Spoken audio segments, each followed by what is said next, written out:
भगवान राम प्रकट हुए और उनकी मूर्ति वहां रख दी गई। और उसके बाद आपने देखा कि 6 दिसंबर 1992 को बाबरी मस्जिद, जैसे मुसलमान कहते हैं शहीद हुई और हिंदू लोग कहते हैं कि हमने उसे ढा दिया कि कलंक के प्रतीक को हमने ढा दिया।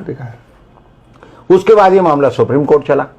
अब सुप्रीम कोर्ट में चला तो सुप्रीम कोर्ट का एक बड़ा विचित्र फैसला है, जो मैं तो यानी मैं कानून पढ़ता हूँ, अकल की बात सोचता हूँ और कई बार मैं सत्य अन्वेषण करने की कोशिश करता हूँ। तो उस फैसले में 3 बातें बड़ी विचित्र लिखी गई कि पहली बात तो मूर्तियां वहां जबरदस्ती रखी गई, दूसरी ये कि मस्जिद को ढहाना जो एक आपराधिक कृत्य था, तीसरा यह है कि जो मस्जिद थी उसके नीचे कोई मंदिर नहीं था, और चौथी बात यह है कि जिन लोगों ने मस्जिद ढहाई उनको सजा मिलनी चाहिए।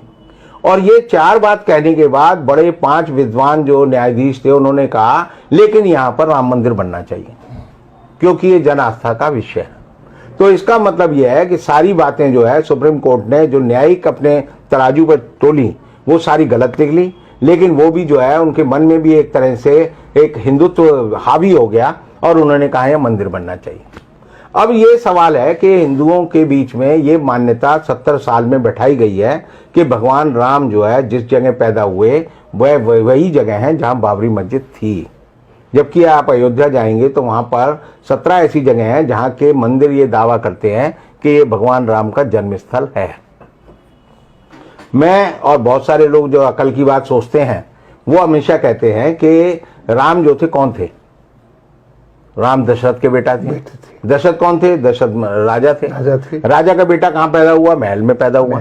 तो महल कहाँ था? जहाँ राम पैदा हुए वो महल होना चाहिए। अब उस महल को ढूंढने के लिए ही जो है बाबरी मस्जिद ढहाने का मामला किया गया, और जब उस जगह को अब मंदिर बनाने की बात शुरू की गई बड़े जोर शोर से, तो पता चल रहा है कि मंदिर की जो जमीन है उसके 200 फीट नीचे जो है रेत है और रेत के नीचे सरयू बह रही है। इसका मतलब जो है अगर हम ये माने कि 5000 साल, क्योंकि मानवीय सभ्यता का इतिहास ये बताता है मोहनजोदड़ो और हड़प्पा की सभ्यता के बाद कि आदमी ने सबसे पहले मकान बनाना जो है मोहनजोदड़ो और हड़प्पा में सीखा, और उसी के प्रमाण और अवशेष हमें मिलते हैं। तो 5000 साल पहले वहां पर मंदिर हो सकता है या महल हो सकता है या नहीं हो सकता, ये इस बात को सिद्ध करता है कि जब मंदिर की खुदाई की गई तो वहां पर रेत मिली और रेत के नीचे जो है सरयू नदी मिली। तो इसका मतलब ये हुआ कि वहां पर पहले कोई अयोध्या में कोई महल नहीं हो सकता, उस जगह पर रेत पे कोई महल नहीं बनाएगा। ये तो एक तरह से लोकोक्ति है कि रेत पे महल बनाना, तो वो नहीं हो सकता। और इसका मतलब यह है कि जो पूरा आडंबर 70 साल में खड़ा किया गया गलत है। अब सवाल यह है कि पोल खुल जाएगी। आपने जो कहा और मैं भी मानता हूं कि जब भी कोई मंदिर बनता है, मस्जिद बनती है, कोई गुरुद्वारा बनता है तो कार सेवा करते हैं लोग, उसमें सहयोग करते हैं, ईंट दर ईंट जो रखी जाती है जनता के सामने और जनता लगाती है। अब जो है यूपी सरकार ने और राम मंदिर राम जन्मभूमि जो निर्माण न्यास है वो कह रहा है जी इसको गुप्त रखा जाए, इसमें जो है किसी को आने की इजाजत ना हो, कोई आकर यहाँ पर ये ना देखे ये निर्माण कैसे हो रहा है, कोई आकर ये ना देखे किन मशीनों का इस्तेमाल हो रहा है, कोई आकर ये ना देखे किस सामग्री का इस्तेमाल हो रहा है। इसका मतलब अयोध्या के नाम पर जो ईंटें जो है हमने लोगों से इन्होंने इकट्ठी की थी 1 रुपया और 1 ईंट, वो एक फ्रॉड था। और दूसरी बात यह है कि ये ऐसा क्यों किया जा रहा है?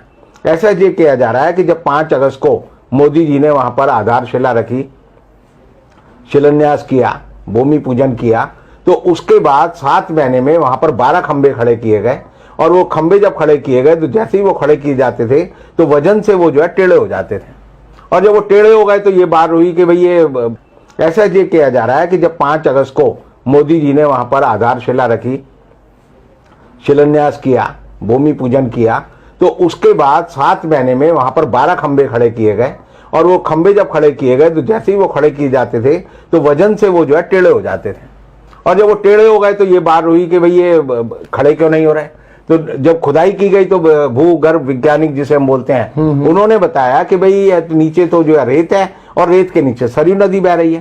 तो इसका एक प्रमाण ये है कि वहां पर कोई महल नहीं था, वहां पर कोई मंदिर नहीं था, वहां पर कोई स्थायी ढांचा नहीं था, और इस बात को छिपाने के लिए ये अब कह रहे हैं कि हम इसकी सारी बाउंड्री करेंगे और ऐसे बनाएंगे जैसे यहाँ पर परमाणु बम बन रहा हो, कोई राम मंदिर ना बन रहा हो, क्योंकि बड़ी गुप्त रखने वाली बात है। अब ये गुप्त रखने वाली बात जो है भाजपा के गले में और ये जो हिंदू महासभा है उसके गले में, और ये जो ट्रस्ट के लोग हैं इनके गले में, और आरएसएस के गले में एक पत्थर की तरह लटक गई है कि हम जो है किसी को घुसने नहीं देंगे, बताएंगे नहीं। क्योंकि अब ये जो है हिंदुस्तान के वैज्ञानिकों से और हिंदुस्तान की निर्माण कंपनियों की जगह जो है विदेशी कंपनियों का सहयोग लेकर एक ऐसा मंदिर बनाएंगे जो कि नदी पे बहता हुआ मंदिर हो या नदी की बालू पे बना हुआ मंदिर हो, और इसलिए उसको छिपाने के लिए कि ये जो है राम के नाम पे तो पत्थर तैर जाते थे। हमारे उसमें रामायण में लिखा है, रामचरित मानस में लिखा है, पत्थर पे लिख दो राम तो वो तैरता है। और ये जो है राम के लिए मंदिर के लिए जो खंभा डालते हैं वो हिल जाता है।